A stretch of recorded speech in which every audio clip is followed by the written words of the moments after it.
Right, there we are. Good morning, everybody. I had to have like more than the average cup of coffee this morning to be with one of the most energetic and awesome people that I know. One of my dear friends, role models, heroes, Moe Mernick. So my name's Uri Schneider, and we're in for a big treat today. Moe Mernick is a bit of a legend. Our good friend, our shared friend, Hillel Fuld, featured Moe today as one of his featured profiled people on the planet. Moe has done so much, but it's important to recognize that a lot of that would have seemed to be impossible just a few years ago. Moe, if you could just mute while I'm giving you this embarrassing intro, because we're getting a little reverb. Yeah, so Moe is he's the outgoing, energetic teacher, leader, husband, father, and just incredible address for inspiration and leadership in so many places. He's spearheading a digital transformation and strategic partnerships and expansion of Partners in Torah.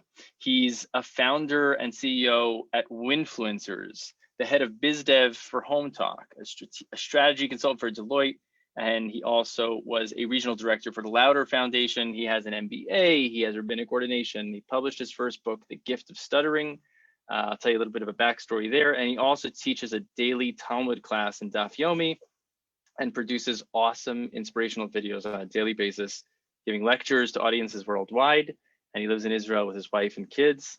It's a big, big treat. The backstory is that I met Moe when he was writing his memoir, and it was just a manuscript. And he said, someone told me maybe I should ask you about this. I don't know. I got this thing going here that I'm putting together. Do you think like there's probably no audience for this, right? And I'm like, a guy writing a memoir about his journey growing up with a stutter?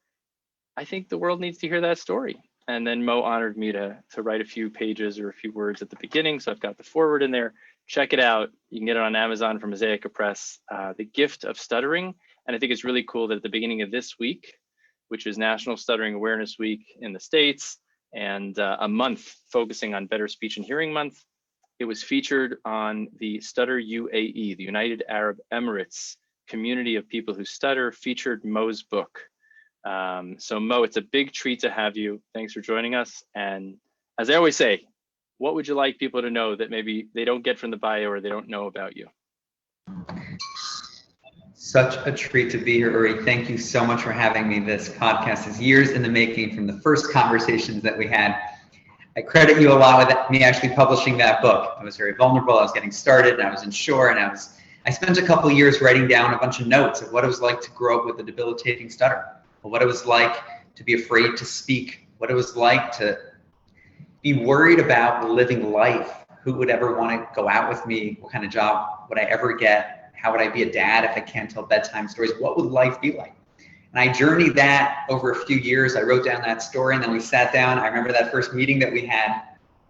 Is anybody going to want to read this? So it's so nice that you brought that up, and I credit you so much. Thank you for that confidence and that vision for what the book was able to do. And now it's been about 5 years since it's published, and it's a privilege to be able to transform those many, many years of tears, of anxiety, of stress, and to try to shed a bit of light for others, many others that are going through that journey, about what life is able to be like and what the journey is able to look like. So what's something that was surprising, either about what evolved from putting that book together? At first you thought, would there even be an audience? You put it out into the world. At one point, I know it was hard to get your hands on it because it had moved quicker than some expected. I don't know what publishing episode or edition you're up to, but what was something either that surprised you as an outcome of the book, or something that just evolved inside of you since you put the book into the world? Something super important to realize is that every one of us, every one of you watching this, whether it's a stutter, whether it's something else, we all have challenges in life. And it's really built into the DNA. What the world is all about is that it's designed with challenges included to help us become the people that we're supposed to be. Like any great athlete, anybody trying to build a company, anybody trying to do anything meaningful, built into that experience is going to be challenged to help that become the best reality that it's able to become. You know, I recently took up yoga, and the amount of stretches and the pushing, and it's so difficult, but the very difficulty that we go through is actually built in to help that reality be as awesome as it can. And what I learned so much by opening up myself with vulnerability, when you can't, if you look at me, you don't necessarily see it, but once I open up my mouth, and we'll get back to how I'm speaking right now without a stutter, perhaps we'll talk about that, but in one-on-one conversations, it comes up a lot. Once I open up about deep challenges that I have, and anger that I have had, and difficulty leading my life, so often I find with people that I'm speaking with, is that that will be met as well. And the conversations jump in to be much deeper. This, of course, happens in personal settings, one-on-one, conversations more socially, but it even happens professionally. So in business meetings or presentations or conferences that I've gone to in business and technology with startups, so often the conversation would quickly go past all the initial pleasantries and the facades that we build up around ourselves, and just get deep right away, because, you know, just like I'm going through hell, you are too in your own way, and let's really connect outside of the weather. So if you think back to, like, I guess the earlier chapters of your book and growing up and what that was all like, and then you look at yourself now, can you just give us a taste of, like, how much of today seemed impossible, how far you were from even envisioning some of what you do on a daily basis, and how people know you today, and how you're speaking sounds pretty freely today? You know, what was it like for you? At up to what age was it? Because I like to give, you know, an honest and open look at, you know, there are people out there that are in they're 7, they're 8, they're 15, they're 18, and they themselves and their parents are wondering, like, what's in the store? And I love to not pontificate or be really fluffy about anything's possible, but I love to shed a light on the stories of how things evolve and how what seemed impossible truly can open up with a combination of good fortune and good luck and good mazel, and also, of course, taking some steps forward. So if you could just shed a little light, like how far you are from where you were, even in what seemed possible. I think you're still on mute. Thank you.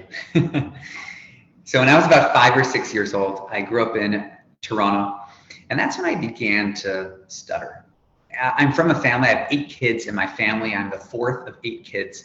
None of my siblings had a stutter. My parents didn't have a stutter. So I think the initial go-to was, okay, Mo's got a little stutter. It'll probably go away, like many kids that begin to stutter, just goes away, maybe with Mo too. But after a year or two, the stutter wasn't going away. And I was getting into 1st grade and 2nd grade. I began to go to speech therapy. At that point, from what I recall, is that I really couldn't talk that much.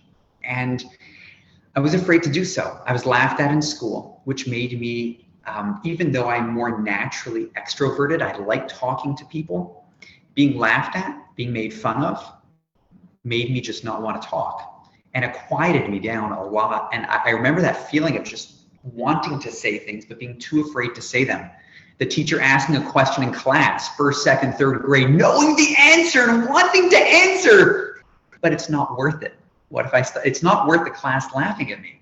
All right. I remember vividly, I think 1st grade, I can picture it in my mind, the absolute horror, knowing that the teacher's going up and down the rows of the class to read something from the textbook, and it's going to be my turn soon. And there's not a chance in the world that I'm going to do it. And what do? And trying to strategize, how am I going to get out of this classroom? What am I going to do? I cannot read. And choosing to go to the bathroom. But when do you choose to go to the bathroom? You can't be out for 30 minutes, maybe 5 minutes. So these are things that I remember in the early days. And then I started speech therapy. And speech therapy, I started with multiple therapists. I think, initially I remember when it was looked at as way too clinical, like I had a problem, like they would just solve it.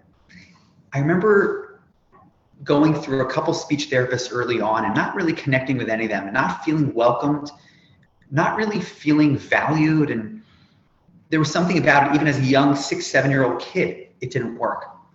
I had another speech therapist afterwards, which I had for multiple years. And of course, speech therapy, then I was going to shopping malls and making phone calls and spending hours and hours homework, doing phone calls and recording these phone calls. You know, at that age, throughout elementary school, 6th, 7th, 8th grade, early teenage years, had you told me then that I'd be doing nearly anything that I'm doing today, I probably would have laughed at you. There was not a chance in the world. That I'd be doing a webinar, that I'd be speaking, first of all, that I'd be speaking, that I'd be smiling, that I'd be even an iota of trying to share a story with others that might maybe perhaps inspire somebody else. It was a living hell. How would my story inspire anybody?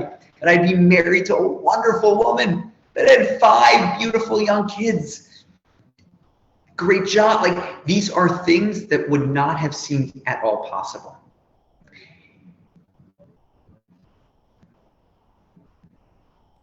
So what, if you could go back, what was that turning point? You write about it in your book. What kind of opened things up for you to take some steps forward and to make that shift, to turn a corner? So I'll tell you first a funny story. You know, when I was about 14, I don't know why. I probably do know why, actually. I really wanted to be an actor. It was like my dream to be in front of the camera. Now, it probably just looked like a happy place to be, you know, being an actor. It seems shallow to say that, but as a 13, 14, 15-year-old kid, I just wanted to be in movies. And I was way too afraid to get a speaking role, even though that was my real dream. So I finally convinced my mom to sign me up at a background agency, which meant I'd be an extra. I'd be the guy in the background of who knows what. I remember my first role, I was like super excited. I got to skip school, be in a movie, and get paid for it, 3 great things all together. So I began to be in like many movies and television shows, and that was a great way to get started and to meet a lot of people. You know, my big, so to say, my 7 seconds of claim to fame was like being between Lindsay Lohan and Megan Fox for like 7 seconds, and that was like my time to shine. But it was great to meet other big actors like Drake and Russell Crowe and Renee Zellweger. It was just, but what I got to see backstage, without going through names, is that many of my idols that I looked up to, many of the stars, many people that I had like just the most tremendous respect and even jealousy for, like they weren't too happy away from the camera either. There was like a lot of, and I remember thinking like, wait, like don't these guys have it all? Like they've got fame, they could speak, like life seems beautiful. And that got me started on a deeper journey. Not just a journey of how to speak a little bit more fluently, because I was on that journey for a while, but it was on a journey to discover happiness. What can I do to be a happier person? What can I do to be more comfortable in my own skin? This is who I am. My stutter, my family, my life, my bank account, where I'm from. These are things that I can't. How can I become happier with who I am? And that led me down a more spiritual journey, even at that teenage years, 15, 16, 17. You know, I wasn't exactly an all-star kid. If there's a Q&A afterwards, happy to talk about this some more, but I went through about 3 or 4 high schools, and I wasn't exactly doing all that great stuff. I was an angry, rebellious teenage kid, in part due to my stutter and really being upset about it and not doing well in school. And what I began to discover, which really helped me tremendously, was an element of faith. Faith. You know, I think about my one Hebrew name. My name is Moe, but Moe is really short for one Hebrew name, Moshe, or Moses. And in my teenage years, I began to think more about my namesake, the Moses from the Bible, arguably the greatest teacher throughout history, ever. And I know that you and your dad have an amazing, amazing podcast all about Moses. Moses had a stutter. The greatest teacher in history had a stutter. He was a leader. He did some pretty cool stuff in his life. And I began to think, wait, like this stutter is a part of who I am. Now this is the kicker, which I'll stress it. The stutter was The stutter was something that I was hiding for years. I was too afraid to talk. I was too afraid to get words out of my mouth. I didn't want people to know. I was too embarrassed by it. I would avoid situations. The inflection point at about the age of like 16, 17 was recognizing that this is a part of who I am. I stutter. It doesn't define me, but it's a part of me. Once I began to accept that reality, that my life includes a stutter, it's not going away, that's when I started to finally live life. I began to think, God, you gave this to me. Somehow it's meant to be. I began to become more of a believer with more faith. This isn't random. A part of my life's mission, in whatever way, is going to include this thing called a stutter, which helped me begin to embrace it. This is a part of my package and my story, and how can I lead life with it? You know, I'll tell you one quick story which like helped drive this home. At about the age of, I think I was like 16 or 17, and I took a break from life, so to say, and I took a 1 month full-on speech therapy program. Without going through the name, it was like full-time 1 month. This is like, I'm gonna get rid of my stutter. And it was like school, it was like 5-6 hours a day of class and like 5-6 hours a day of like homework. It was a full-on full month. And I was expecting this to just rid myself of the stutter. I was really excited, it costed a lot of money. And right towards the end of this course, of literally putting my life on hold for a month, I still stuttered. And I remember sitting in my class with my speech therapist, Lori, and I just began to cry. I was there, the other students left. I was there after, I was just crying and crying, thinking to myself, I'm too old for it. Like, I'm not a kid anymore. I can't do this anymore, but it's not going away. And this is my last attempt to like get rid of this. How old were you at that point? I think I was like 16 or 17 years old at that point. And I was just crying. What's my life going to look like? I'm finishing high school. When I start to go to college, dating, like this can't be anymore. And she reinforced what I'd been believing more and more on the faith side. And she said, Mo, like, you're great at sports. You do all these like lives. You got all this stuff going on in your life. That's great. You also got to stutter. It's a part of who you are, but it's a part of the package. And you've got a great package. Begin to embrace it a little bit more. I remember sitting down. I remember that conversation. This is going back many years, and I remember that. I remember walking out feeling like I might have just dropped who knows how much money on this course. But what I took the most from this course was nothing to do with the way that I speak, but it was everything to do with the way that I think. And that I'm going to start talking once again. Again, combining that with faith of like, somehow this is meant to be, and this is who I am.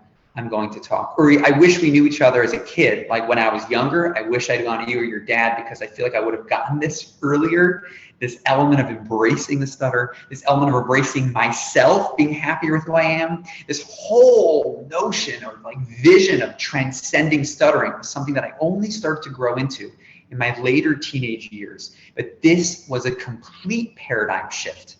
That I am going to live my life. And do you know what I started to do? Being more comfortable with myself. I started conversations with new people. My name is Mo. I have a stutter. I just want to let you know that in advance. And if it would come up, that's my stutter. Thanks for your patience. I appreciate it. It was a game changer. Game changer. Game changer. How it's remarkable because you came to it at a certain time. And it's interesting because no one can push somebody to do something they're not ready to do. You could take the horse to the water, but you can't make him drink. So I think so much of what people experience is other people are ready for someone to change, but the person isn't ready themselves. And I think the beauty of that story with Lori is like, she knew the right thing to put in front of you at the right time. And I think as parents and as educators and as therapists and as friends, we need to be thoughtful, like what is the other person ready for? So clearly that was the right thing for you. But then you say something that I hear often is like, well, I wish I knew this earlier, or I wish I had such and such therapist or experience or this or that. Now, obviously, with a faith-based foundation, we know everything that happens doesn't mean that everything that happens is good, but it's for the best. And if it could be better, it would have been better. So obviously, this is meant to be. For you, looking back, what if you could look back and give that 12, 14, 16-year-old self some message, some offering that you would have been ready to hear, what would it sound like? What would that encouraging message be that would be appropriate for that preteen or teen?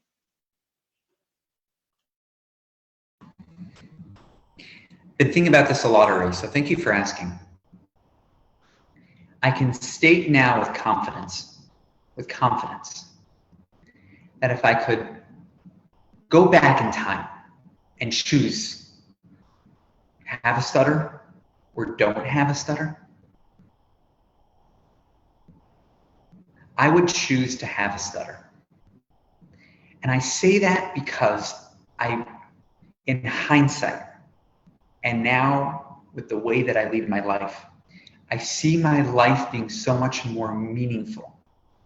My personality traits, the sensitivity that I've developed to other people, patience that I have with other people, which impacts the way that I'm a dad, a manager at work, in so many interpersonal things that I do. The ability to see things and appreciate my blessings and appreciate other parts of me that others take for granted. I see now with so much confidence the person that I've become is a big result of that stutter. I also see the woman that I was blessed to marry is also a result. I know how intrigued she was by my ability to have adversity in my life, such as the stutter, and to be happy. And we spoke about this on like our first or second date, because I was just like, you gotta know, I've got to stutter. Like, this is who I am. It comes up. It's going to be a part of who I am. And I remember her telling me that this is like, she was more attracted to me because of my stutter. Not in a weird way, like, oh, it's so cute, he can't say his own name. No, but in a way of that my wife understood that she was looking for a life partner who'd be able to face adversity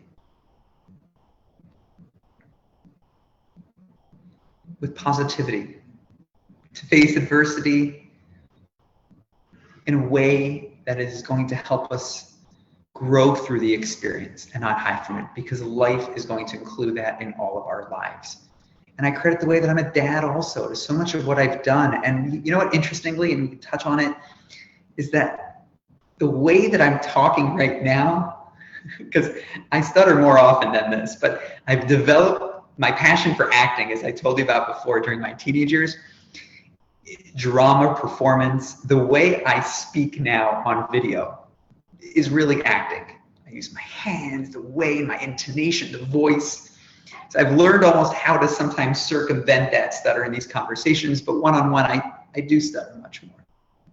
I also found that at work, when I'm giving presentations to companies or meeting with investors, the way in which I've learned to speak almost in this more dramatic way to overcompensate for the stutter and to sometimes circumvent the stutter has actually helped me be a better presenter on stage professionally as well, which is wild. And I've given talks to hundreds of people, over 1,000 people, and it's wild because, again, I'm from a family of 8 kids. Nobody likes to public speak. I'm not from that kind of family. But this passion that I had to lead life and to find ways to do what I love to do with my stutter has helped and benefited me in different kinds of unique ways. And it's wild to see that. When I was younger, of course I didn't understand this. But what I would tell myself, and what I would tell each of you listening, whether you yourself have a stutter, whether you're a speech therapist and you're working with clients that have a stutter, parent of somebody who stutters, or somebody who's totally just randomly seeing this online on Facebook or somewhere else with no connection to stuttering. The challenges that we have, I believe, are 100% perfectly designed for us to help us become the greatest version of ourselves. If embrace that reality, that whatever it is that is included in our lives is there for us, is not random, and is not even bad, as hard as it is, but somehow to use that to transcend it, not overcome it. I'm not using over, because we don't overcome things. With it, embracing it, learning how to grow through it, life can become that much more meaningful. If I can go back and tell myself anything when I was younger, if I could tell any of you here in this video, that everything is really for the best. And if we can embrace the reality that is in our lives, things that we don't decide, but that are clearly there, a part of who we are, it'll help us become significantly happier, not just in this far off destination in the future, this elusive destination that we don't even know what that's going to look like, but a part of the journey itself. The journey can become that much more beautiful too. Wow. There's a tremendous amount of resonance that I'm feeling, not just through the sound waves, but if you're resonating with this, drop your likes, drop your comments, your questions. Mo, what you said, and just listening to you, it hits something very deep for me, not only because of your passion, but the message is so universal. So what struck me was, whether you have a faith-based model or not, most of the most important things in life require a leap of faith. So when you're ready to get married, if that's something you're going to do, it doesn't add up on a spreadsheet. You can't balance the columns that it's just compellingly, clearly everything is buttoned up. And if it is, I would question that as well. But it takes a little bit of, I think it's a good idea. We're gonna give it a go. You know, having a child is not something that you do statistically, mathematically with an accountant. It's a leap of faith that I have no idea how to raise a kid, but I think we can figure this out. So I think in a beautiful way, what you're saying is also really helpful, because as a family of 8, and for any parent out there, you know, like, you're looking at your kids and you want to line up what's going to be the map for their success, what's going to be the ramp that's going to get them to launch to the life of sparing them unnecessary hardship and getting them to a destination of great delight and success and satisfaction and meaning and connection. And I think it's fascinating to just think, you know, as a younger person in a family of 8 kids, the only one with a stutter, here you emerge as this sought out international speaker and leader. It's astonishing how so often things are nonlinear. They don't add up and they're not predictable, but the idea of leaning in, I was wondering if you could share what transcending stuttering means to you. I think we've reflected on that in our conversations, and I thought a lot about it with my good buddy Dan Greenwald, who, by the way, if you're a speech language pathologist, today Dan is giving an amazing workshop for speech language pathologists on the courage muscle and story watch, which are very complementary to Dan growing up with a stutter and how he, like Mo, got to a point where he realized it's a part of me and it might be less of an obstacle and more of a launch pad. So you were talking about, it's not a narrative of overcoming, but you use the word transcending. So what does transcending stuttering mean to you?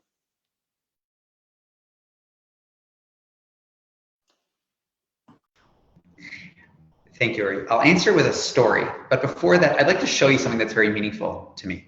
So in the book that I wrote, it's called The Gift of Stuttering, because the entire, my mantra is really all about embracing the challenges. In this instance, it's the stuttering, but it's really all the challenges in our life as a real gift. In a faith-based model, we're really able to see that in that beautiful way. But I was able to be blessed with having the current president, Joe Biden, sign this book as well. And, you know, I gained so much strength realizing early on that there are those in the world who've had significant challenges with their speech that have gone on to do tremendous things in their lives. And the people that we've become through the speech has helped us become those people who we are. And I'll help shape this with just a story that happened with which which blows my mind. Now I'm a dad. We were swimming together with my kids. My son was running back outside from the pool. He slipped and hit his chin on the stairs, right?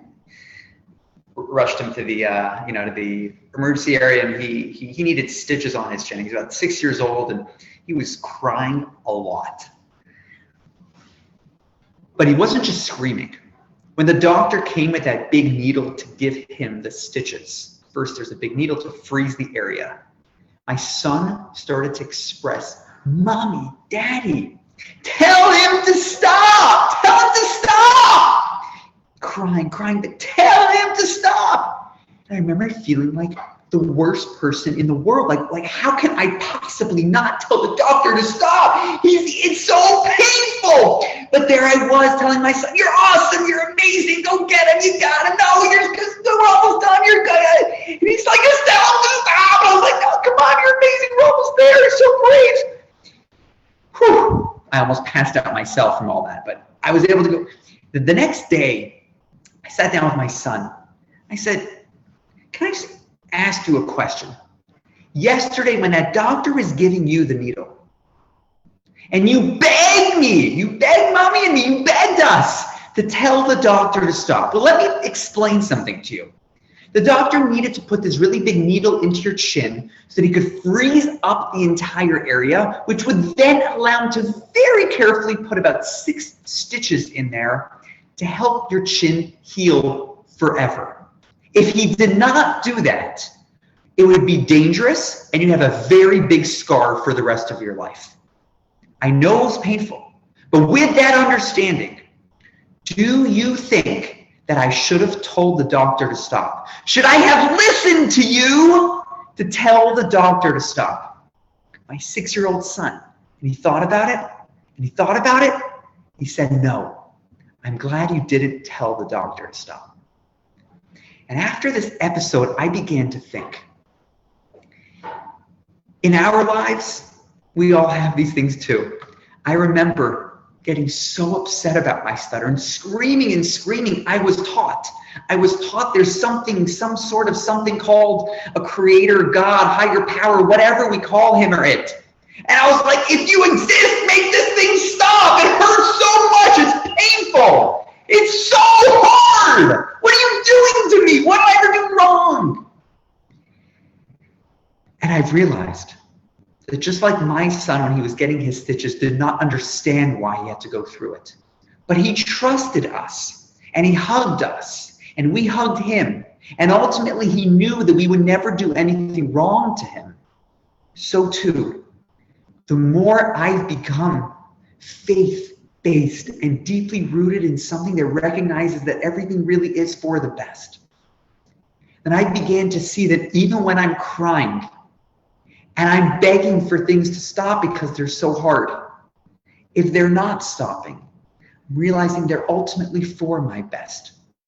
The stutter for so many years, and now I can see how the person that I've become is really a blessing and a result of that pain. And with other challenges that I'm going through in life. Life is full of its challenges. I'm going through challenges today. There are a lot of things that we go through in life, not just speech, but ultimately that reality of appreciating and embracing that adversity and recognizing deeply that these things are meant to help us become the people that we are, that can truly help us become so much happier and lead so much more meaningful lives. So Transcending Stuttering, if you could encapsulate it, based on that story, which had me in tears, how would you frame that? You're the master of the craft. Sure, because it's transcending that challenge. When we're going through pain, we're so focused on that pain. We're so focused on the suffering. I'm not getting political, but right now in Israel, we're under a barrage of rockets. My kids and I were in the bomb shelter the other day. Like, it's really hard. If we're there are so many things happening that if we're so in the challenge itself, we do not have the ability to see anything above how difficult and challenging life is. If we can transcend beyond that specific struggle and see things as a part of a greater purpose, while we may still feel that pain because it is painful, we're not avoiding reality, but we're transcending that initial gut reaction of feeling that pain.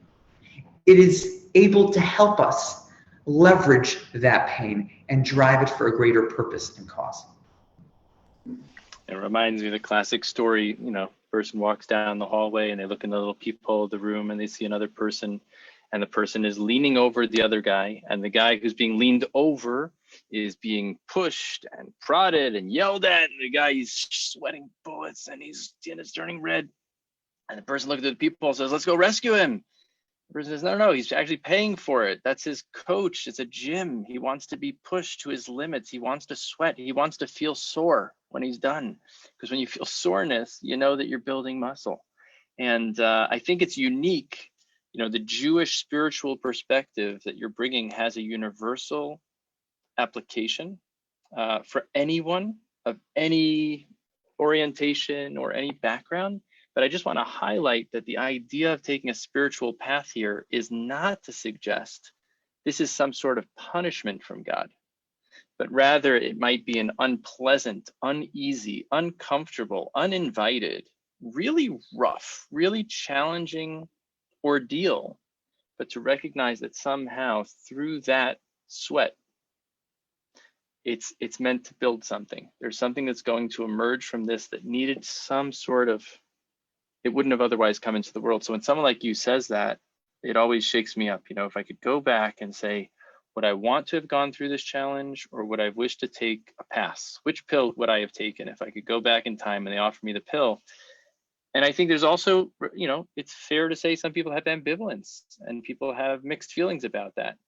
But even the thought that we would choose in hindsight to choose to have some hardship is such an encouraging message for any of us and all of us. And each and every one of us is facing something. We got the mountain that we got to climb. And for us, each one of us, it's Mount Everest.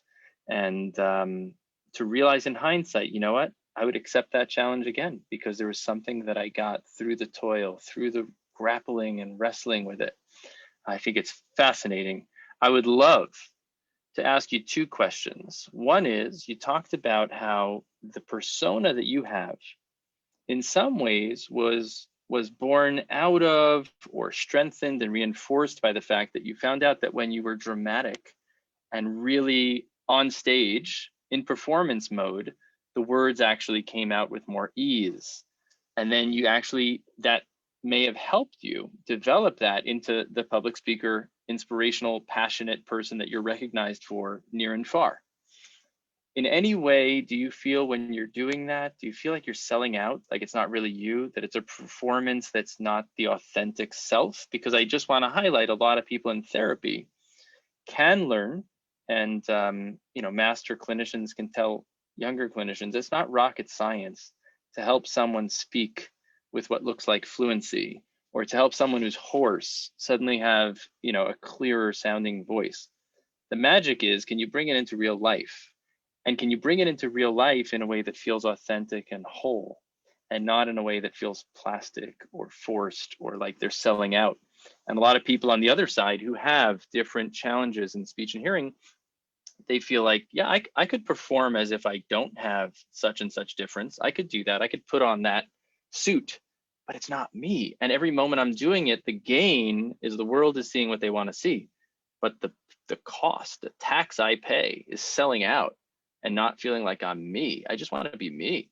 So I was wondering, when you were talking about that, if that's a piece that you feel is authentically part of you, or there's a piece of you that feels like you're putting on a show.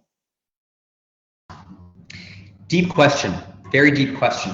One of the very important things after many years of speech therapy throughout my teenage years was that I didn't want to speak in certain ways that really felt inauthentic, in a sing-song or in other kinds of things that I didn't want to spend the rest of my life talking like that.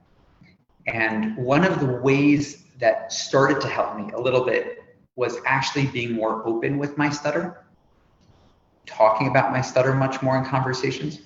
So that helped mitigate a little bit because there was less anxiety around what if I stutter? What's he or she going to think about me? They already know that I stutter, and that helped. Your question now is even beyond that, but sometimes when I do certain things to circumvent the stutter, sometimes when I give large lectures, I'll be open with the audience and I'll be like, you see that pause there for 3 seconds? That was me switching a word and changing it because I knew I was going to stutter. I'll be open about that sometimes, but it's become a part of what I do. But those who I'm close with and those that I mean, know, like I stutter with them. I stutter with them, and it's a certain deep connection that we have that stuttering really exists. And of course, everybody has to find what works for them. Like it's a very personal thing. It's a very personal thing. And what I do not do, and even why I hesitate doing a podcast like this, is because I don't want any of you watching this to say like, oh, it's easy for Moe to say because now he's in his 30s and it's easy for him to say because he doesn't seem to be stuttering now. That's my biggest concern, which is in the book, you don't hear any advice from me how not to stutter. It's not a matter of how not to. I don't give advice on how to be more fluent. I don't. That's why I hesitate doing these videos, because it becomes kind of funny sometimes, the way that I've. Funny, just to explain the irony of talking about being open about stuttering.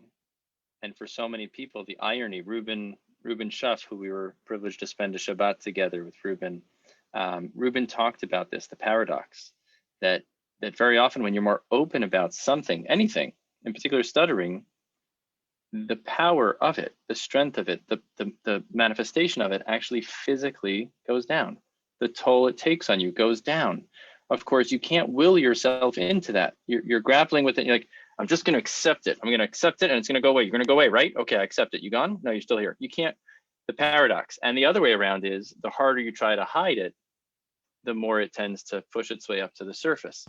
So the first time I sat down with your dad, I remember this. It was on the Upper West Side. It was years ago. Phil is one of my greatest role models, like ever. So this was like the first time we sat down. I was like, Phil, I just want to say, you may have heard from Uri, I've got stutter. This is like, I was like very open. This is who I am. It's what I do. You know, a little bit later, I was like trying to get a word out and I was stuttering and I was like, see, Phil, there's my stutter. It just wanted to come and introduce itself.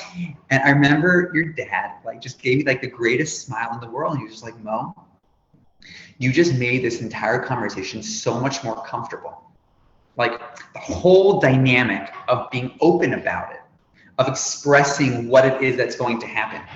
And of course, for somebody who has less exposure to people who stutter, the dynamic of encouraging that open conversation creates so much less awkwardness that might happen later on. So I still do this now with certain people. We're having a webinar now about this, but I really encourage, and when people call me for advice, I encourage this a lot, to be open about the stutter. The more comfortable we are with ourselves and our stutter is the more comfortable other people become with it also, whether it's a date, a job interview, meeting new friends, going out with a group of people, whatever it is, being able to be open about it eases up so much of that tension. And then yes, Uri, as you're saying, sometimes people will stutter less, but the goal is not to stutter less. The goal is to be more comfortable speaking and being ourselves, and whatever manifestations can come of that is great. But that is really what I highly encourage. You know what happened? Sorry, please. No, just want to say we're joined by some really special friends. We don't always have our dear friend Shalom Goodman, who's popping in some great questions, and also, of course, a bunch of other good friends and fans and family of yours. So drop your comments and your likes, especially if you want to hear more from Moe. We're going to wrap up in the next few minutes, but maybe we'll be able to pack in a little bit more. But what Moe just shared was a truth bomb that is worth repeating. And I think it's such a subtle and sophisticated point, but it can be such a simple way to make such a massive difference, which is being open doesn't mean you allow yourself to be put down. Being open means you allow, as my father said to Moe on the Upper West Side, to make things comfortable. You take away that glass wall, this unspoken elephant in the room. So in whatever way you can, in your own family, in your own community, in your own relationships, finding a way to be open is often a door opener, not one that puts you down, but one that actually opens things up. I did want to ask you, since I am in the room sometimes, or I've heard you give a class, the daily Talmud class, or stand up and give an important speech as you were completing the entire Talmud, a 7.5-year project of daily page at a time, and you get up there and you did some really impressive stuttering. And I think for some people, they'd never seen you stutter like that. And I know that you know that I take out the camera because of, I want to share it with your family so that you can have this for posterity, or speaking at your child's bris. And there's another part of me that always gets really excited when you actually stutter, because as you said, it's this weird thing that you talk about stuttering, but most people don't hear you stutter. So I was just wondering, and you've given me permission to share that with certain people who find it very encouraging, because to know that you get up there and that you still have those moments, and they're sometimes very public. I was wondering if you could give us the inside story on that. Like, what is that like for you this day? You're Moe Mernick, as you said, people look at you and they're like, this guy's married, he's a father, he's got traction. And of course, we all have challenges and we're all evolving. But what would you share about the real inside story, to the degree that you would be comfortable to share about that and how you deal with it? Uri, I'm so happy you brought that up. And what Uri is referring to, for those of you that might be watching this, a couple months ago, I celebrated a 7.5-year completion of studying one page of Talmud every day. 2,711 pages of the Talmud. That takes about 7.5 years. And I celebrated a big completion. And I gave a talk, which was supposed to be about 10 or 15 minutes. I think it took me over 30 or 40 minutes to get the words out. As Uri likes to say, I stuttered really well. It was a really, really good, deep stutter. And I could have avoided it. I could have skipped the speech, made it shorter. There were things that I could have done to make it less. And I didn't. And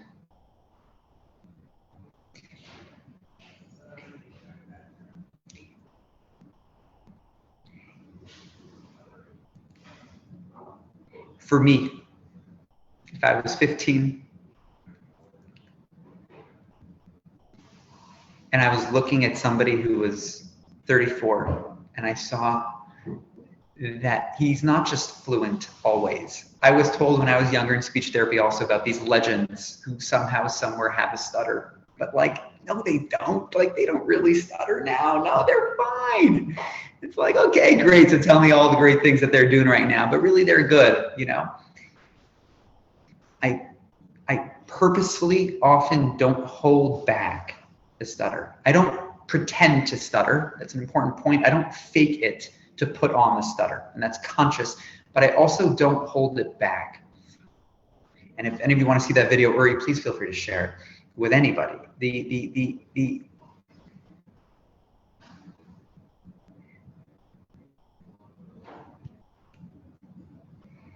leading a happy life, loving the people that we are, is one of our greatest challenges of society today. The degree of low self-esteem, what we do to ourselves, the way we scroll through social media, from Instagram to TikTok to whatever other dozens of platforms that there are, and everybody seems to be leading a better life than we are.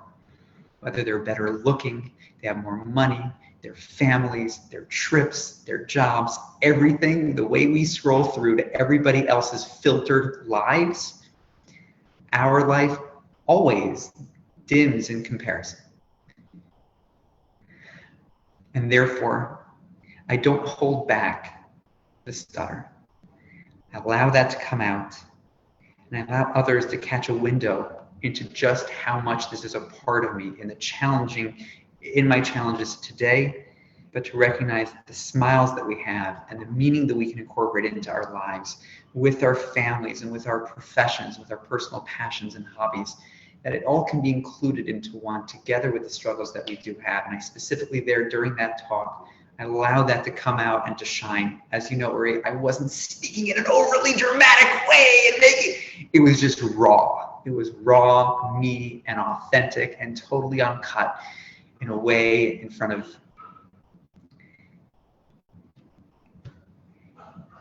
And if there's one message that I could really leave us all with, and I know this isn't like a package speech, I'm just trying to share some really meaningful thoughts as we end. It's that every single one of us is designed in such a beautiful way. The package that we all have is really perfect for us. Happiness is not an if, when, but how, but it's a decision we can make today to be happy with who we are, with what we have right now, with who we are, with how we look, with how we talk. It's not a when, if, when. And the older I get, and the more people that I meet that might on the outside look like they're super duper successful and popular and everything else, they could be the least happy people that I know. And what continues to reinforce is the message that happiness is a decision that we have. If we can appreciate that life has meaning and purpose, that everything we have is for a reason, and we're on a track, we're doing what we're supposed to be doing, leading a meaningful life, then we could be deeply happy with who we are while going through the struggles that we're going through.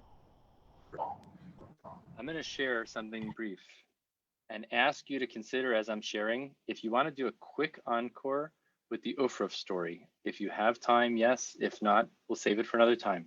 But I'll just share, if you have questions that were not answered in today's talk, if you have curiosities that were sparked by anything, anywhere throughout the entire world of better speech and hearing, or anything to do with stuttering awareness and understanding and supporting and being an ally, you can go to schneiderspeech.com/ask. There's a form there you can put your name in, or you can do it anonymously. Ask any question you want, and we will try our best, both my father and I and the team and some of our esteemed guests, to try to address those questions over the course of the coming days and month. So feel free to pop your questions there. And if you're a speech language pathologist or a person who stutters, check out Transcending Stuttering, the podcast. Also check out schneiderspeech.com/TSA. You can sign up for free emails as well as cohort growing communities. I want Mo to just share what I think is one of the most incredible stories in the book. And again, I just want to make a plug for the book from Mosaica Press. This manuscript is something extraordinary. It's something really special. And it's called The Gift of Stuttering. It's a book and it's like no other. So Moe Mernick's book, The Gift of Stuttering, this is one vignette from that book, but it's one of many. But if you could just share that little vignette about your Ufruf. Sure. So, this ties up so much of what we've been talking about. As much as you hear me now speaking sometimes, I have a certain command on the language of English. So while we're talking, not only am I speaking more dramatically, but also I do word switching a lot. I change words, I maneuver my way around words, and I switch things all the time, which oftentimes can help me navigate talks like this. For me, though, speaking Hebrew is really challenging. I could technically speak a lot of Hebrew, but I don't have as many synonyms that can roll off my tongue if I'm about to stutter. I don't have as much confidence in the language. And therefore, when I say certain things or speak in Hebrew, I'll stutter significantly more. This comes up a lot in Jewish circles, and specifically this comes up a lot in synagogue when reading at the Torah. Now, I'll give you one quick story about this reality.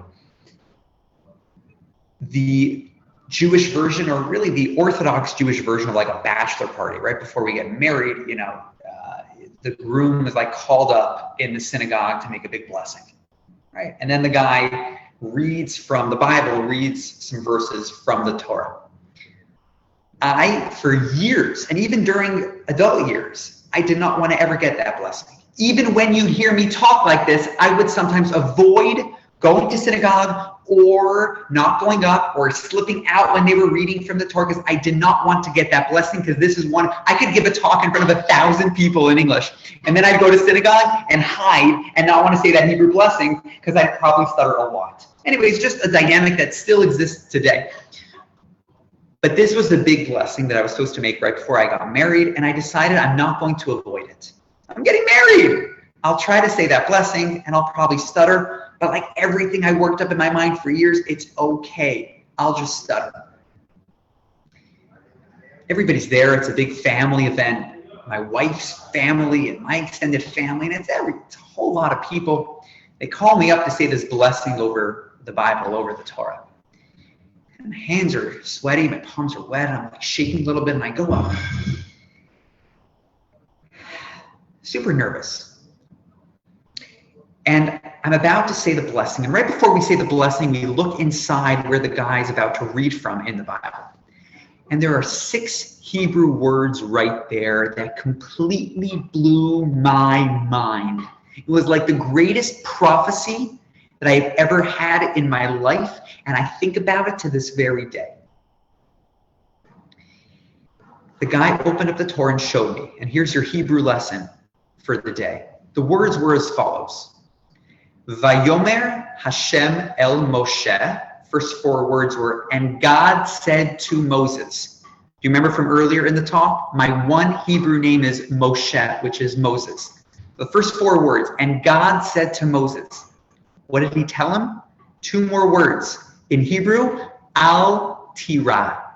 In English, that means do not fear. There I am shaking at the Bible, worried that I'm going to stutter and people will laugh and it's going to be really embarrassing right before I get married and what's life going to be like. And God's message to me right there was, do not fear, I've got you. But that did not mean that it was going to be easy. It did not mean it's going to be smooth, because it was not easy. It was not smooth, and it's not easy today, nor is it smooth today. But do not fear means I've got you. I'm taking care of you. It's for the best. There's meaning and purpose behind it. I love you. I gave this to you because I love you. Fear. And I try to remind myself of this all the time. With the stutter, in other areas of life, if you really truly believe that there's meaning and purpose here in this world, that our lives are for some sort of bigger reason than we can possibly imagine, and we're being taken care of, then there shouldn't be any fear. There shouldn't be any worry. It could be hard and really hard and cause us to cry, and it could be really difficult, but we shouldn't have fear. And that message sticks with me to this very day, and it's really the message, and thank you, Uri, for reminding me of the story to share it with you. Al tira, do not fear. With the stutter and any other challenges that we're going through, it's meant to be perfectly designed as a gift for us, the gift of stuttering, a gift for all of us, to help us become the greatest people that each and every one of us are able to become. Wow. As always, I'm fuller and more inspired than I was before we started talking. And the reason I love that story is that it's a reminder for all of us, and we're all living through challenging times. And as the psalmist David says, you know, all of life is like a narrow bridge, right? And the important thing is not to fear, not to be driven by fear. And as humans, Dan Greenwald loves to say this, fear equals opportunity. Many of us hit a point of fear, we turn around, we run away. That's that animal-based part of us that runs away from things that are scary, things that might be dangerous. We certainly should take care of ourselves. But at the same time, when we hit a place where we feel some pang of fear, and it's not life-threatening, but it's the fear of exposure, it's the fear of, this is the frontier of my comfort zone, to really remind ourselves that at the edge of our comfort zone is where we face our fear, and we can open the door of opportunity to go through the other side. So I love that story from a faith-based point of view, from the timeliness of looking at the world and seeing the messages, and certainly looking back into the past and seeing how everything has been lined up, that in the moment, we probably didn't like it, we didn't want it, we didn't get it, it made no sense, it felt like someone was out to get us. I hope for all of us that we have the courage and that we have the support, whether it's a friend, whether it's a professional guide, whether it's a community, or all of those things, to just stay strong and stay the course and be yourself. And ultimately the world will love you. And we need to get your wife on next time, because the story of her being endeared to you through that authenticity, where you thought it might have been a knock against you, it actually became an asset. I think it's so beautiful. So hello to all of the friends that are watching. Please give your likes and your shares. This has been one of the most epic and enjoyable conversations yet. And I look forward to many more with you and our entire audience. So drop a like and subscribe on Transcending Stuttering, the podcast. And we look forward to speaking soon, and when we all share good news, health and safety and wellness individually and collectively around the planet. Blessings to all.